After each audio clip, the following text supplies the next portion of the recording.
Well, welcome everyone. I'm delighted to see you here. Welcome to the webinar on climate change and mental health. It's hosted by the Maryland League of Conservation Voters and the Maryland Campaign for Environmental Human Rights. I'm Nina Beth Carden, Director of the Maryland Campaign for Environmental Human Rights.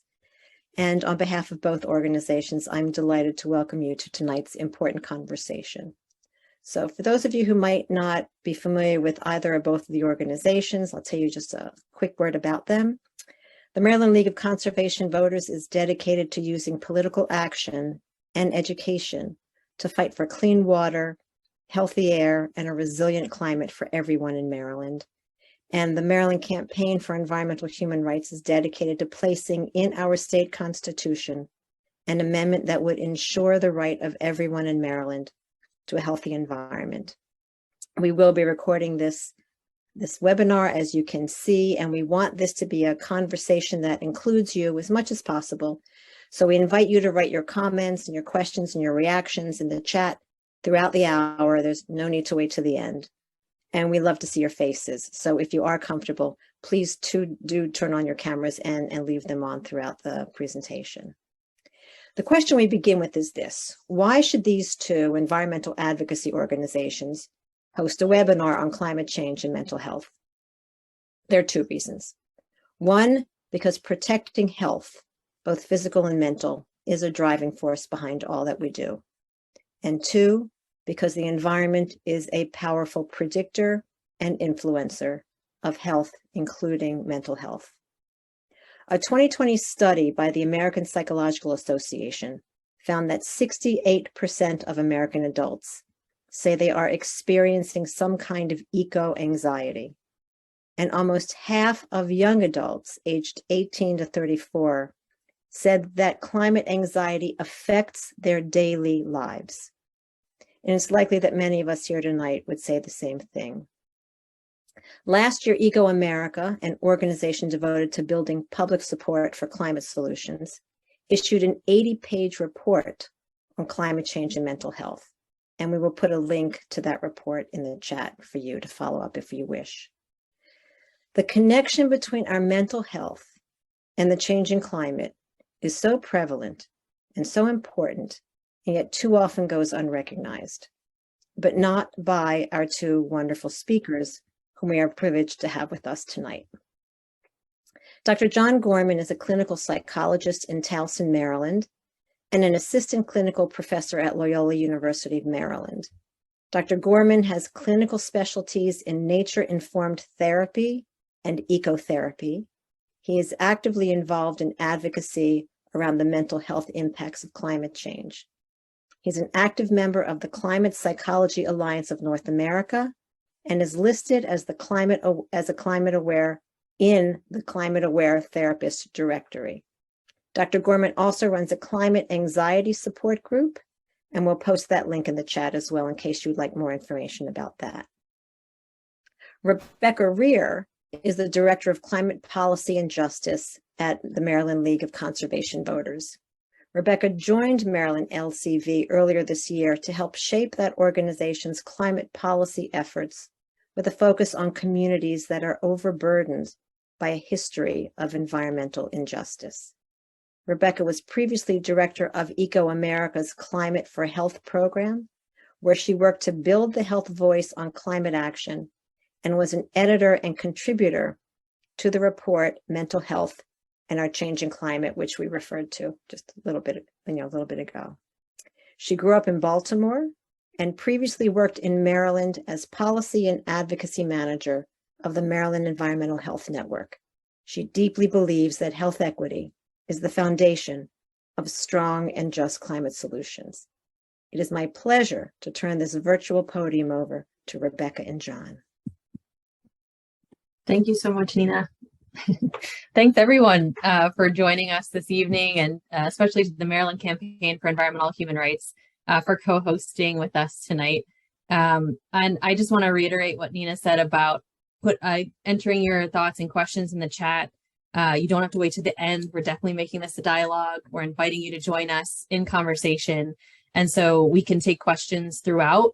So I'll try to monitor the chat and take questions as you have them. So don't have to wait till the end. We welcome a vibrant chat. And so as Nina started to talk about, climate change impacts our health in many different ways. We're experiencing more extreme temperatures, more frequent and severe storms, and longer allergy seasons, which I know in this region especially can be quite impactful. And the health impacts that we see are everything from kidney failure, heat exhaustion, asthma exacerbations, and even things like more diseases from different kind of bugs that live in new places that they couldn't before. So the spread of vector-borne disease. These are all the direct health impacts from a changing climate. And less frequently, we talk about our mental health and the impacts that climate change is having on our mental health.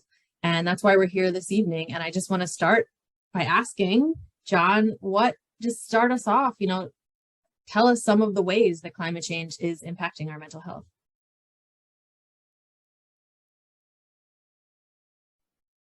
Oh, you just need to unmute first.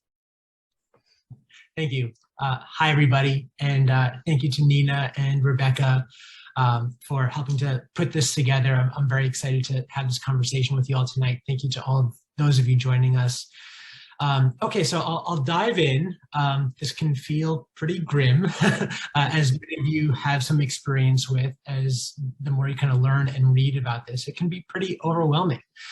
So my goal is to talk a little bit about what we know from the research, as well as to open up the conversation to what does this mean for us and how can we live in and even find joy and meaning in this world. Okay, so Rebecca, you asked about in what ways does climate impact our mental health? I typically think of this in three broad categories in terms of when we think about climate change. So the first big category is acute disasters. And by that I mean things like wildfires and severe storms, hurricanes, floods, droughts, heat waves. And we've had many of these in recent decades. And often what will happen is psychologists or other kind of public health researchers will go in and do studies and looking at what is the psychological impact. So we have a lot of information and a lot of data about what we see in the aftermath of these climate-related disasters or other acute disasters.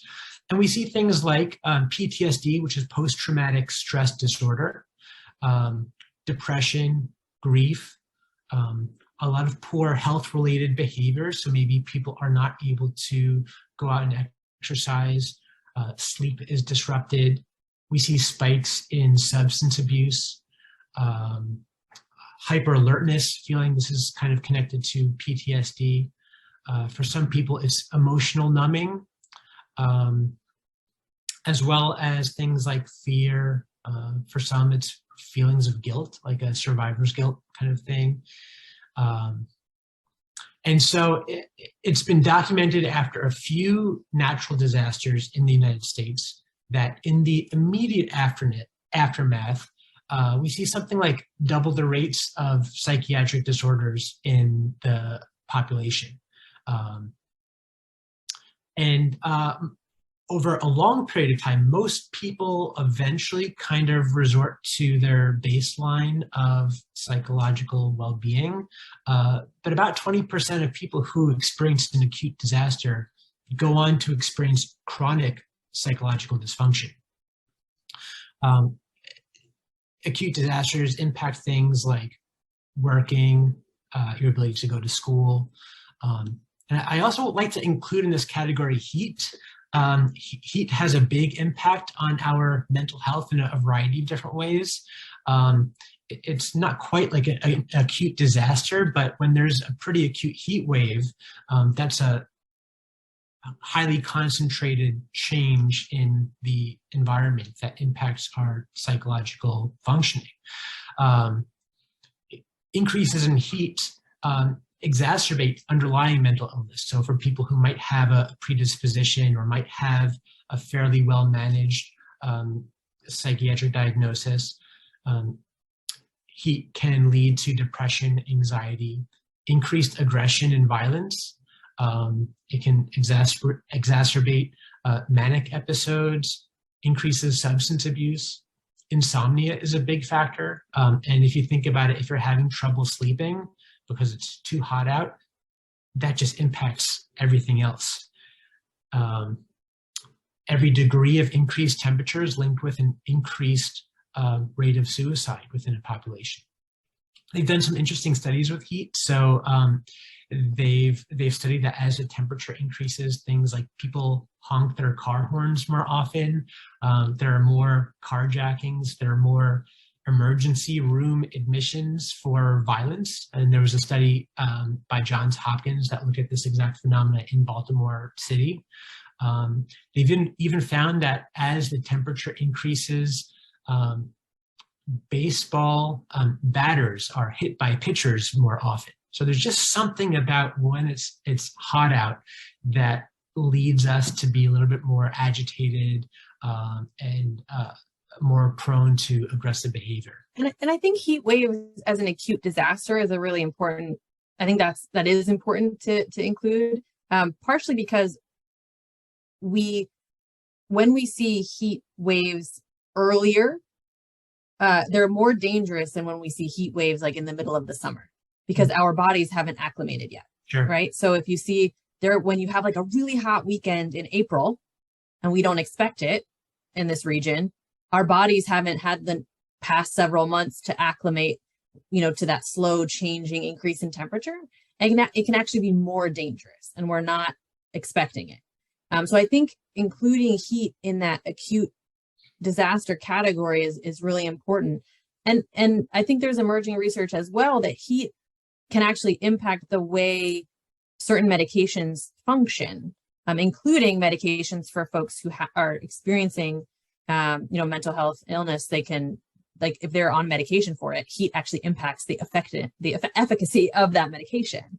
Yes. And so that's something, my mind always goes to what we can do about it. And I know we're going to talk about that throughout, but having a plan, knowing that if you're on certain medication, these are the precautions you take in the heat, if a heat wave is happening earlier in the season. So I think that's just really interesting. So anyway, so you were acute disasters, and then and thank you so much for those points. And you're exactly right about both of those phenomena that you mentioned. Okay, so that's kind of the first big bucket, the acute disasters. The next big category I think of as slow moving changes that are related to changes in the climate. And by this, I mean, not an acute heat wave, but the temperatures are slowly, steadily rising over many years. Sea level is rising a little bit at a time over a very long period of time, as well as things like biodiversity loss and increased pollution. I think we can't really separate out from climate change because they're so closely linked. And we see similar things, as some of these slow-moving changes take place. There have been studies linking these changes to depression, feelings of loss, hopelessness, increases in substance abuse, anxiety. In 2018, there was a study. This is really impressive to me. A study of 2 million people looking at large data sets of public health information, and was able to match up they're basically taking a look at a survey of, like, what is your general mood? And then they paired that with meteorological data based on where people were located across the United States for 2 million people. So when you have that large of a sample size, you can really detect what are the impacts of these changes. And they found that even small increases in heat over like a 5-year period of time also contributes to increases in low levels of depression or subclinical depression. That doesn't mean that we shouldn't take it seriously. It just means that maybe it's not quite rising to the level where you are being admitted to a psychiatric hospital, or you're not even thinking that you need to go and seek therapy. But there's something that's changing. Maybe you feel off, and maybe this is just kind of impacting you in your day-to-day functioning. And air pollution as well. I think we're still trying to understand all of the links to how this impacts our mental health. But part of the theory is that the particulate matter in the air pollution is linked to things like dementia or depression, developmental delays, ADHD, neuroinflammatory conditions, as well as suicide. Okay, so that's kind of the second big category, some of these slow-moving changes. Yeah, and I think bringing in air pollution is really important because it is the same causes, direct causes of air pollution are some of the direct causes of our changing climate, anthropogenic climate change, that we have been reliant on fossil fuels for energy, and that is a core cause of climate change and air pollution. And again, I'm just, I guess, a solutions oriented person, but when you think about that, that's a huge opportunity for a solution, because we have electric vehicles available and policy mechanisms to put those in place. And so, I think that the tie to air pollution is really important, and that impact on our cognitive ability is key in two ways. If you think about school buses, so kids get to their place of learning via school bus, and then they idle in the parking lot. Turns out the particulate matter, in diesel exhaust can actually impact kids' cognitive ability. And they have found that certain particulates also can pass through the placental barrier, and impact, birth outcomes. And so we have a huge opportunity to get ahead of and help kids realize their full opportunity, and full educational opportunity by, engaging in advocacy around clean air. So I think that that's a really important piece of the mental health and climate picture, is impaired cognitive ability caused by these particulates and air pollution. So thank you for making that connection. Yeah, very much. Okay, so the third big category that I want to talk about is, I refer to it as eco-anxiety or climate anxiety. People have used different terminology here, but those are the two broad ones that I see most often. And these, generally speaking, are the broad categories of fear or grief, and that can manifest in many different ways. Some people, I've seen the term pre-traumatic stress disorder. All right, so it's like the traumatic event maybe hasn't even happened to you yet, or you have not directly experienced it, but the kind of psychological symptoms look a lot like somebody that has experienced a traumatic stressor. Could be things like obsessively monitoring climate news, feelings of really overwhelming anxiety or dread,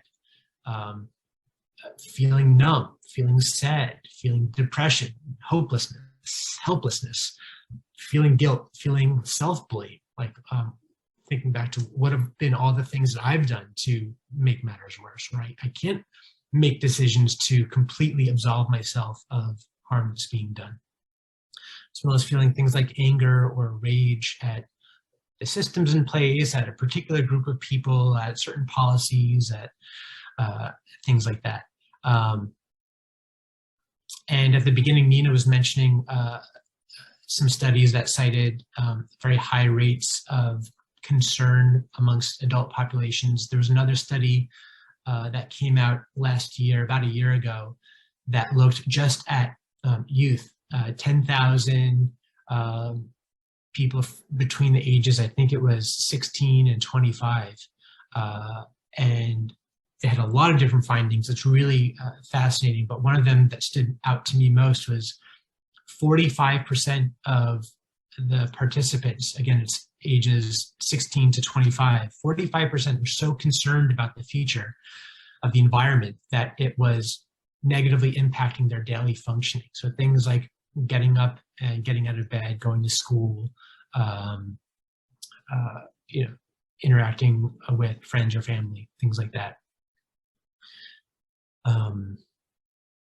So those are kind of the three buckets as I think of it: the acute disasters, the slow-moving changes, the eco-anxiety. There's another really important way that climate or the environment impacts our mental health, and And this is actually the positive psychological benefits of spending time in nature. And so I like to make sure to talk about this as well, because we also have a ton of research about all of these psychological benefits by spending time in nature. Lots of studies show things like people who spend time in nature experience increased feelings of awe or wonder, gratitude, reduced stress, increased overall well-being, a sense of being connected to something larger than yourself, which I think all of us could use from time to time, as well as reduced symptoms of ADHD, greater feelings of calm, stronger sense of being connected to neighbors or your community, less violence in communities when there's more nature around, more generosity, more cooperation, more kindness, as well as other biomarkers that are linked to better physical health. I do want to clarify, this doesn't mean that you have to go hike the Appalachian Trail or go backpacking for a long weekend to experience the benefits.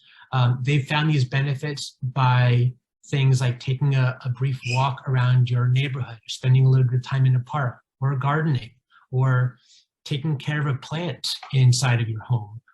They've even found a lot of these positive psychological benefits just by going on YouTube and watching slideshows of beautiful nature images. So doing all these kinds of things really does a lot to boost our psychological well-being. And you knew I was going to ask about that and talking about access to nature close to home. So I really appreciate that. And that's why accessibility is a really important topic when we talk about green space. Thank you for a very comprehensive answer in a way that I think is also understandable and relatable. And thank you for the vibrant chat. We have a lot of great questions. So I'm just going to jump to those a little bit. There was a great question. NPR reported earlier today that by 2050, all children worldwide will experience acute heat waves. I don't know if I heard that story, but I did hear, it could have been the same story, because on NPR, I also heard in the Pacific Northwest talking about changing recess because of the wildfire threat. So when the particulate matter is really high outside, they don't want kids running around because it can actually exacerbate those respiratory issues, we talked about earlier. And so they keep kids inside from recess. And they asked a kid, how does that make you feel? And he's like, well, I'm upset because the tire swing is really great. So and this is perhaps why youth are angry about this, is because they're being robbed of things like recess, outdoor time, a green, healthy future. John, anything else to add there? Yeah, I'm not familiar with that specific statistic that you mentioned, but I have seen something like worldwide, it's estimated like 50% of children are vulnerable to some form of climate disaster, and that amounts to about 1 billion children across the world. So it's a very serious and kind of very widespread issue. Yeah, and then we had another good question about sort of an intervention. So when you're talking about heat and that the impacts on behavior, did access to air conditioning and trees or open space affect impact of heat on our moods? So were there interventions sort of that were successful in mitigating that? Yeah, so I'm thinking of one study that I saw, I believe this was at Harvard University, where some of their older dormitories or residence halls maybe don't have air conditioning. Some of their newer ones do have air conditioning. And so they were almost able to set up like a kind of a randomized experiment, because it's somewhat random which dormitory students are placed in. And they found that if you compare the students who are living in the residence hall without air conditioning compared to students living in the residence hall with air conditioning, there was a significant difference in their test scores in their classes. So just kind of the environment that you're in and having access to air conditioning has been shown to impact your cognitive functioning and ability to perform well in the tasks that you need to. So that's just kind of one study that comes to mind there. But I think access to green space and tree cover, I think, was the other part of the question. Very much, when you look at the difference between, like, let's say an urban area that has a very small percentage of tree cover compared to a more suburban area that has a greater percentage of tree cover, there can often be a difference of like 10 degrees in temperature. Yep. And so that's one way that we start to see some of these kind of disproportionate effects, which I know we'll talk a little bit about later. Yeah, actually, I think I do want to jump to talk about that now, because we've started to talk about it a little bit, but I want to talk a little bit more about the ways climate change impacts mental health differently across different demographics. So we've started talking about children and youth, and we know that people of color and low-income communities bear the brunt of the health burden of climate change, even though they do not contribute disproportionately to the issue. They're impacted more. Nina talked about it, alluded to it earlier when you talked about the environment being a powerful indicator of health. I think we can think about it in the way that your zip code determines your life expectancy and your genetic code in this country. And I think that's when we think about the history of systemic racism in zoning and housing policy, how that plays out today and what that means for climate policy as a tool for equity. Again, sorry, jumping ahead to solutions. I think that's just the way my brain works. But I've already talked about groups like pregnant women and older adults are especially impacted by heat and air pollution. So what does all this mean for climate impacts to our mental health and the disproportionate burden that some people might bear? Yeah, so you covered a lot of it. There is a lot of research on how the impacts, the mental health impacts, are experienced disproportionately by many marginalized populations.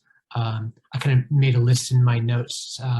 Some others, people who already have a mental health diagnosis, some of these impacts, as I mentioned before, will exacerbate the underlying mental health conditions.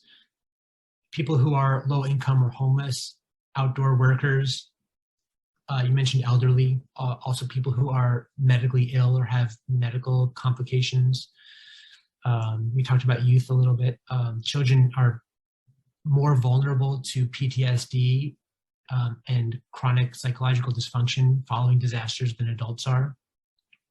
Pregnant women, postpartum women, indigenous populations, immigrants, people of color you mentioned. I talked a little bit before about the impact of kind of tree cover in the area, but also things like air pollution. It happens, or what we see is a lot of,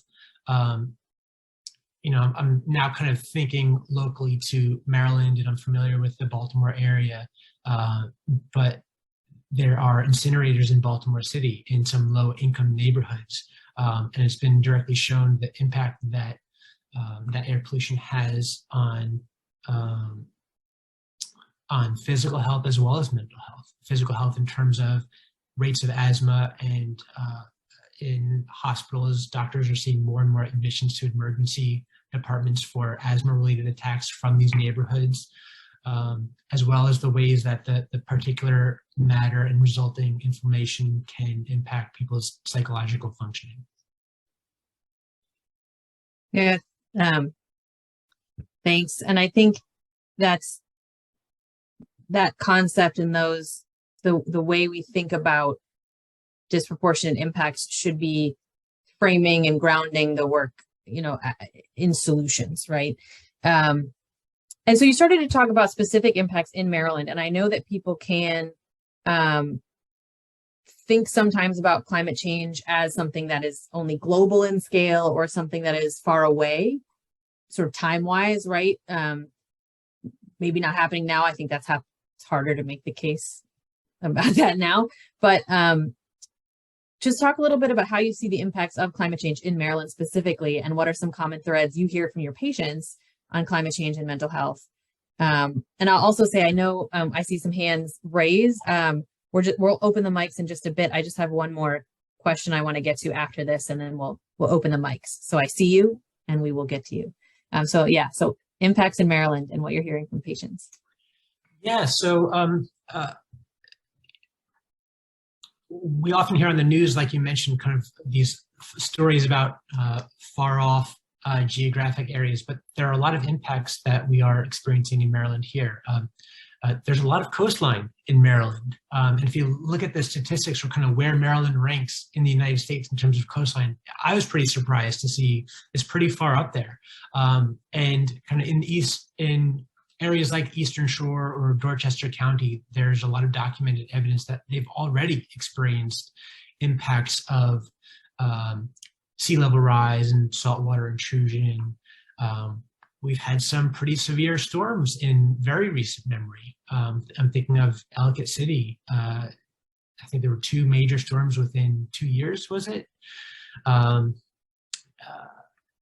Personal examples. So since I moved to the area, I had belonged to a CSA, Community Supported Agriculture, and a couple years ago, there was a summer with a highly abnormal amount of rain, and it ended up ruining the entire crop of the CSA. And so the way this works is you kind of pay in advance for produce that you'll be receiving throughout the summer, so that the farmers can use that payment in advance to fund their growing season, in exchange for giving produce to the members. And if the crop is ruined, that means that the members have paid for the produce, but then the field ends up getting destroyed. And a lot of the research that we have, both around the world and in the United States, looks at the mental health of farmers. And it turns out that farmers are one of the most at-risk groups in terms of some of the worst mental health impacts. And Maryland's a pretty agricultural state. It's a very big industry within our state. So I think that that's a way that that we'll see it there. Rebecca, you're also mentioning allergies.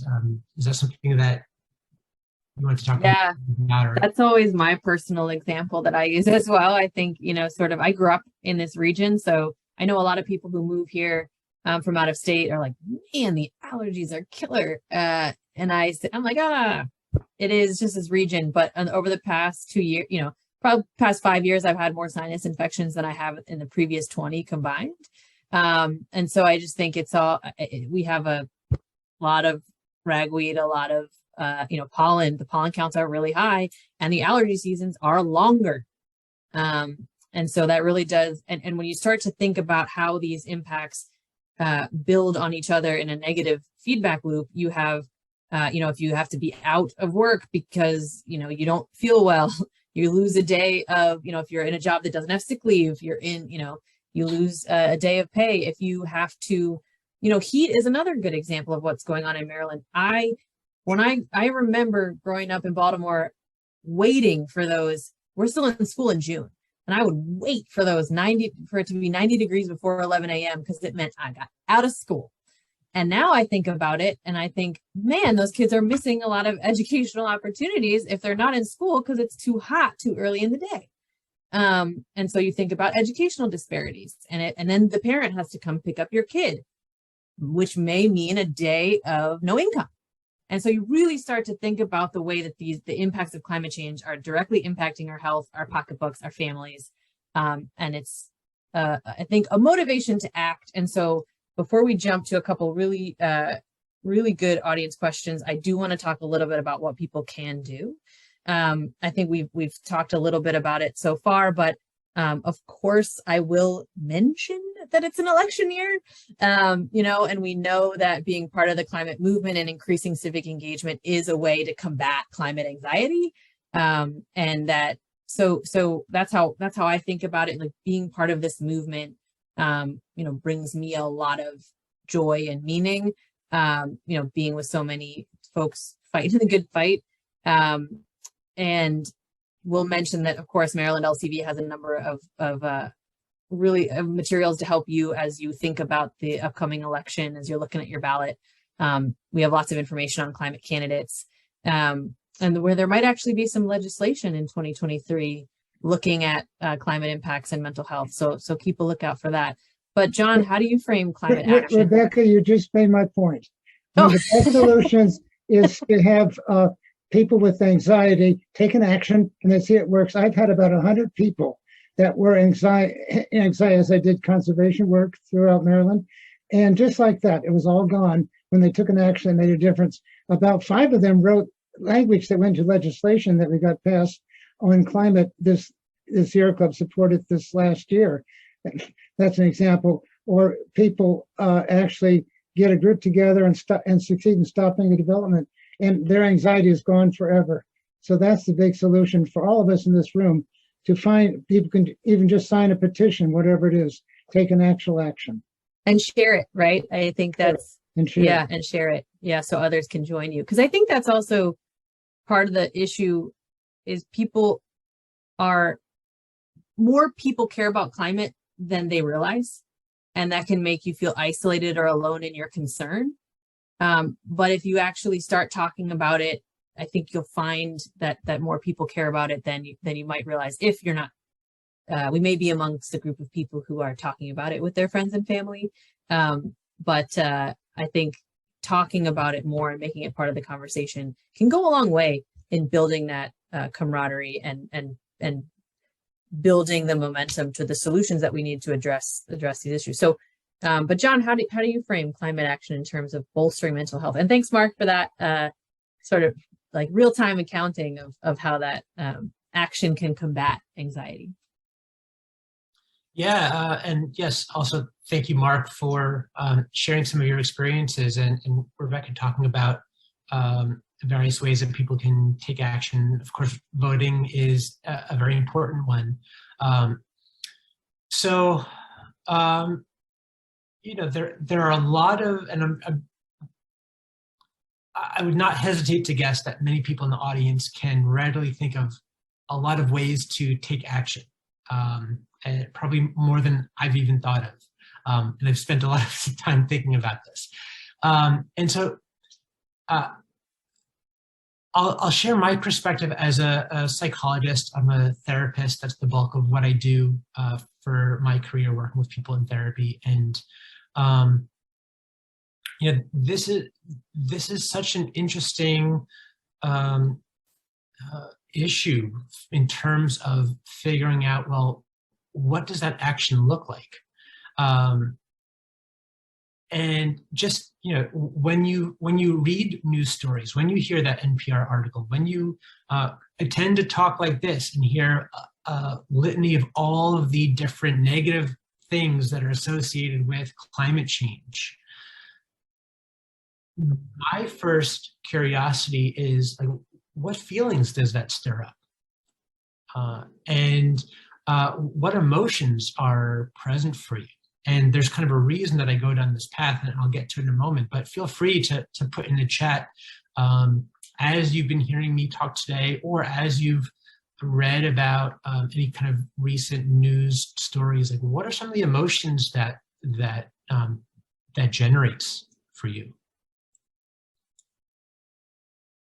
And while some people are writing that in the chat, or feel free, if you don't want to put it publicly, if you want to do a direct private message to me, I can read some of those off.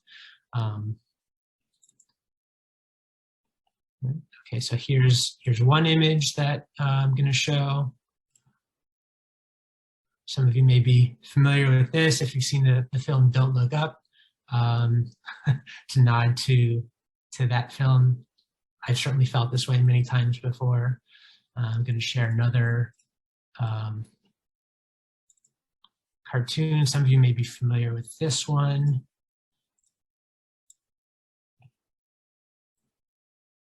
Right, so there's a a person listening to a seashell, and the guy asks, "So, what do you hear in the seashell?" "I hear the sea level rising. I hear bluefin tuna being hunted.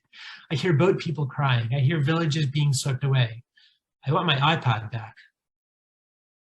So I've definitely had this instinct before as well, to try to kind of distance myself or hide or put my head back in the sand. It's very normal to feel that way. Okay, somebody wrote in the chat, overwhelming. Yes, it's common for people to feel, and I listed some feelings earlier: anger, grief, helplessness, frustration, numbness, right? And I think this is really important. And for me, this is kind of a starting place to figure out what is the appropriate action. Because otherwise, when we are taking action out of reaction to those feelings, right, hearing these really scary news stories about all the animals going extinct and all of the communities that live across any coast being displaced, or the West Coast being consumed by fires, or heat taking over and making it unlivable for us to go outside. This stirs up a lot. This brings up a lot of anxiety. And I found the more I kind of read about this and educate myself, I have trouble sleeping. I've had many kind of sleepless nights where I'm tossing and turning and thinking about, well, what does this mean for our future? And I now have two very, very young kids, 4 and 12 weeks old. And what does this mean for their futures? And it's scary to think about. And I think the way that our nervous system works is that triggers this fight or flight response. And when there's a fight or flight response, fight, flight, freeze is another kind of category that goes in as well. That triggers like a knee-jerk reaction to just try to do something. Let me try to do something to minimize my uncomfortable feelings. And when we do that, when we're acting out of fight or flight, I think that the ironic thing is that can increase the likelihood of doing harm to other people, doing harm to ourselves, doing harm to the planet. So if it's something like, and Mark, you're kind of giving the example of, you take some action and then your anxiety goes away. Well, I absolutely agree that taking action reduces anxiety, and that's certainly helpful in terms of building resilience. But if you think about it, if we somehow figured out some action that everybody could take and then eliminated everybody's anxiety, that could leave us prone to some of the worst effects, because anxiety is actually quite a healthy emotion. And so I actually think about, and same of anger, same of grief, same of sadness, same of fear, right? We evolved to have these emotions because they actually are quite functional for us. It might not be comfortable. So there's a quote that I'm going to read that I came across as I was getting ready for tonight. And this is actually from, if anyone's familiar, Sarah Jaquette Ray. I will hold up this book, Field Guide to Climate Anxiety. Really great book. It's short and sweet. But it talks a lot of kind of what to do with these feelings that we're talking about tonight. So I'm going to read a quote from that book.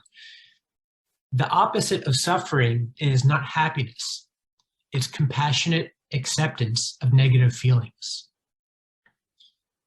She goes on to say, equanimity despite acknowledgement of the bad. That's what resilience is.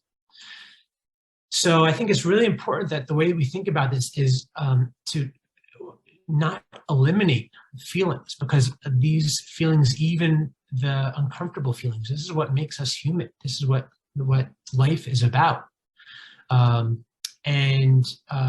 It's important to listen to where we're hurting, because that can kind of point us in the direction of what we actually care about.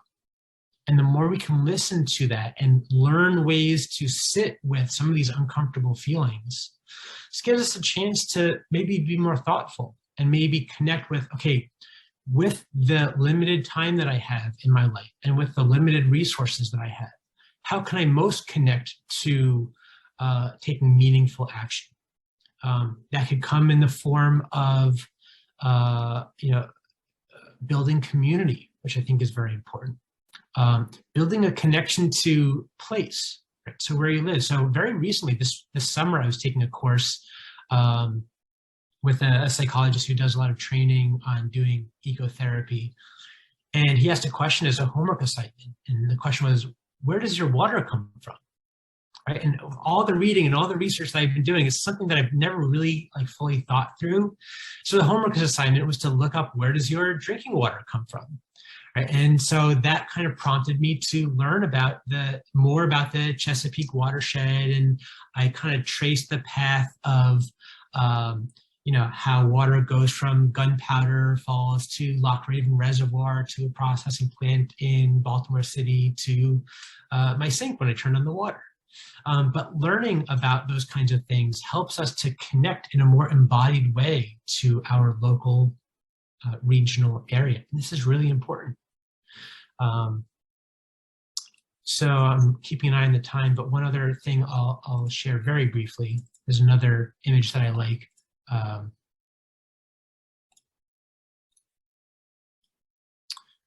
Okay, so there was a researcher a few years ago who looked at, why do people in the United States care about nature? Why do we care about this kind of thing?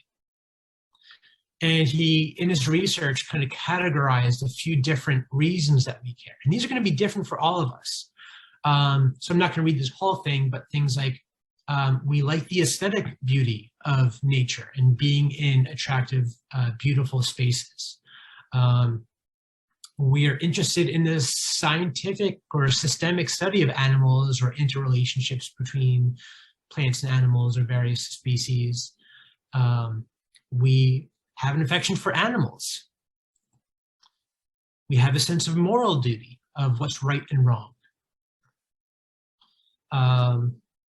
There's a symbolic connection, right? If you think about things like what the bald eagle represents here in the United States. Utilitarian relationship, things like, there are functional uses of interactions with nature in terms of medicine or food or tools or resources that come from nature. And again, each one of us will have a very different connection. Each one of us will have a different value on this list, or why we care, but it might fall into one of these different categories. And when you try talking to other people about climate change, right? Again, thinking about one option is fight or flight. Where you either say, I'm never talking to that person again, they don't get it. Or you have a fight with them. Maybe it's a fight through social media, arguing over Facebook or Twitter. Maybe it's arguing and criticizing and kind of demeaning other people that you're in conversation with, right?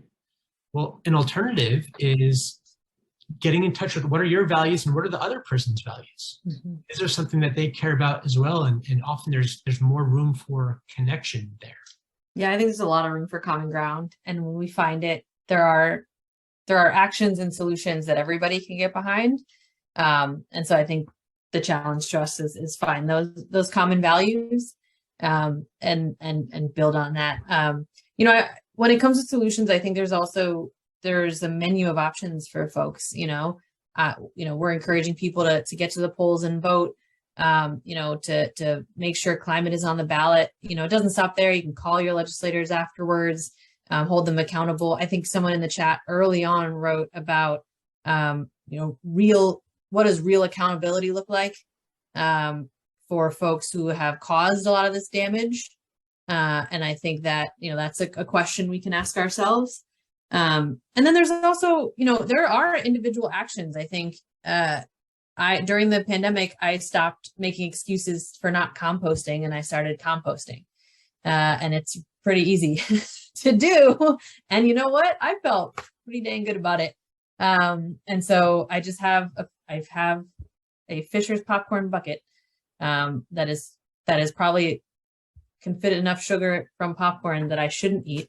So we use it instead as our compost bucket. And so nothing fancy, didn't cost me anything to start. And that's an individual action that I took. And it makes me feel really good. And it's really good for the environment, because it turns out landfill methane is the largest source of methane in the state of Maryland. So, and there are regs in front of MDE that will regulate that. So anyway, lots of a menu of options for actions. And so I want to encourage folks to plug in where they feel comfortable. And maybe it's certainly the season to do so for elections, but there are a lot of individual actions we can take. So we have a few minutes left, and I want to take a few questions from the chat. And I know Mark has his hand up. And so just one question before we jump to Mark. There was a good question about symptoms. So what are major symptoms of climate distress, mental health, or mental illness outcomes of a world dying before our eyes? So John, how would you answer that? Yeah, some of the things that I talked about before. So what comes to mind, anxiety, grief. So anxiety, different people define it in different ways, but things like feeling very agitated, having a lot of racing, worried thoughts, having difficulty kind of calming down and feeling any sense of ease. Depression could include things like feeling hopeless, feeling sad, feeling tearful, low mood, loss of enjoyment in the things that you're used to doing. There's one phrase that was kind of coined by a researcher that's particular to distress related to the climate, called solastalgia, which is kind of like a term that combines kind of like nostalgia for the place where you live. So it's like an experience of grief or sadness about the changes before your eyes. So it might be things like, if you live in an area, in this region where there are cherry blossoms that bloom at a certain time of year, and there are shifting patterns there, and kind of feeling like you associate the cherry blossoms blooming with a particular time in the spring, but that's not happening anymore, and you're seeing these changes before your eyes. Or for people who are kind of displaced, and it's another way that people experience that. And that's how what you talked about earlier for the acute disasters that can lead to chronic issues. I think solastalgia is a really important concept to connect that, because if you lose your home in a flood, for example, or if you're displaced for another reason, you lost your home, you lost your sense of place, and to think of what that can do longer term, that impacts on mental health. So I just wanted to tie it back to something you said really early on. Yeah, great. Mark, hands raised. You have a question? I want to bring up something that is generally not brought up. That's why I make it, because it is important. The free press. It generally is the truth, nothing but the truth, but not the whole truth. In fact, only half the whole truth, the bad part, the Goliath part, not the David part. And I've talked to reporters, that's right, they make twice as much money, people more interested in the bad stuff than the good stuff. So I succeeded in getting a lot of front page articles over the last 50 years in the Washington Post and so forth with David, because I made it interesting enough. And the reporters thank me so much. So my point is, for all of us, it's important that we succeed in getting the word out, not just about the problem of climate change, but success stories, and make it clear. Here's a success story. We solved 10% of this problem. So let's keep at it and make it up to 50, 100%. So you get the news out that's correct that way, both David and Goliath. Yeah, I think that's a really important point. I think when you hear news about climate change, it's often the bad news, the negative news, and we're not getting enough headlines on the solutions and what the good news is. And so I think, it's a great point. John, anything else to add there? For all of us, keeping in mind, this is a marathon, not a sprint, right? It hurts to hear that in some ways, but not everything can happen immediately. And that means that for ourselves, we need to foster self-care and resilience, and giving yourself a break at times when you're feeling most overwhelmed and when you're feeling most um, you know, stretched thin. You know, it helps when we connect to a community of other people who are doing this work and trust the fact that if we need to take a break to restore ourselves, that there are other people that are still working on this, because there's going to be a time that they're going to need a break. And so you need to have your energy available to step up when they need a break. So Yeah. we're talking about is kind of self-efficacy, which means trusting or believing that you can make an impact. And that's one of the big things that taking some action does really help with. Some of the examples that you gave, Rebecca, composting or being in touch with your local legislators can really build this sense of self-efficacy. Yeah, and someone else made a point in the chat also about a theological connection. So, us as stewards of the earth, and I know there are a lot of groups working with their congregation or working with, I'm on the board of Interfaith Partners for the Chesapeake. There's great organizations, faith-based organizations who are in this movement because they've heard the call and are Can I called speak to about work. religion? Can I speak about religion? Sure. What happened is, for years it said, man should have dominion over the earth. And I saw that in John Gorman's thing. Well, it turns out a excellent archaeologist historian went back to when that first appeared in the Christian Bible. And at that time, 6 months earlier, dominion did not mean dominate. It meant take care of. That's right. The basis for Yes. affairs today. I think that's key, and we're shepherds, and we don't inherit the earth, right? We borrow it from future generations, I think, is another piece of wisdom that's shared in that context. So with 1 minute remaining, I do, John, I just want to ask you sort of one lightning round question to end us, to bring us home. And I think I've heard you say we hurt where we care. Mm-hmm. And so when I first heard you say that, I was particularly moved by that sentiment. And can you let folks know briefly, what you mean by that?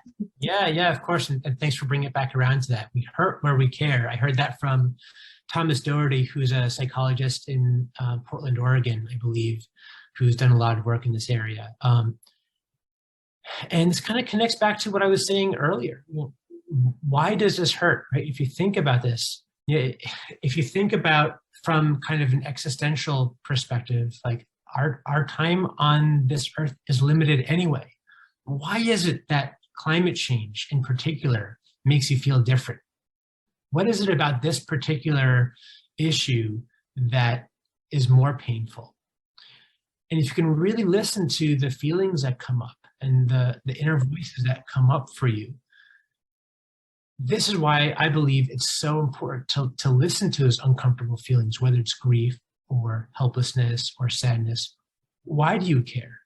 And if you can get in touch with why you care, that's often a pointer to what it is about this that you care most about. So just a really quick example for me, I know we're just at our time, but as I was doing this, I realized, okay, what I care about is a livable earth for future generations, right? Having two very young kids and imagining wanting them to have a positive experience in the future.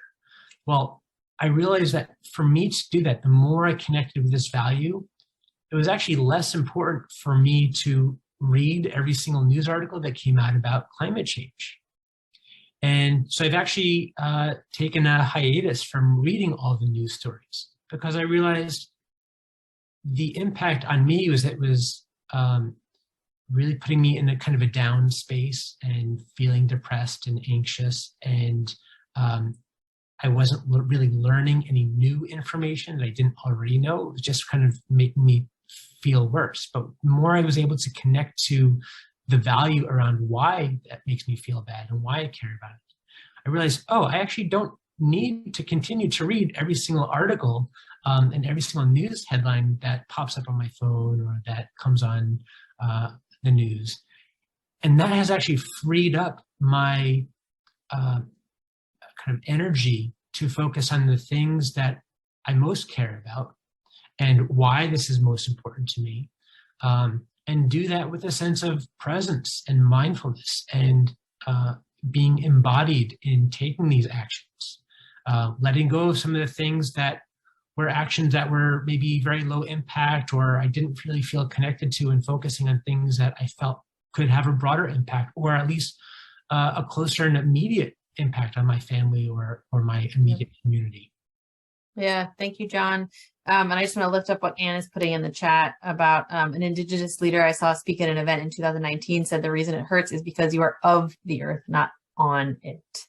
And I think that's a really nice way to conclude this conversation. And so thank you all so much for, and with every conversation, I feel like we're ending today's dialogue, but we are opening the door to many more conversations about this, I hope. So I want to thank you all for being here this evening and for the vibrant chat and for your attention and actions.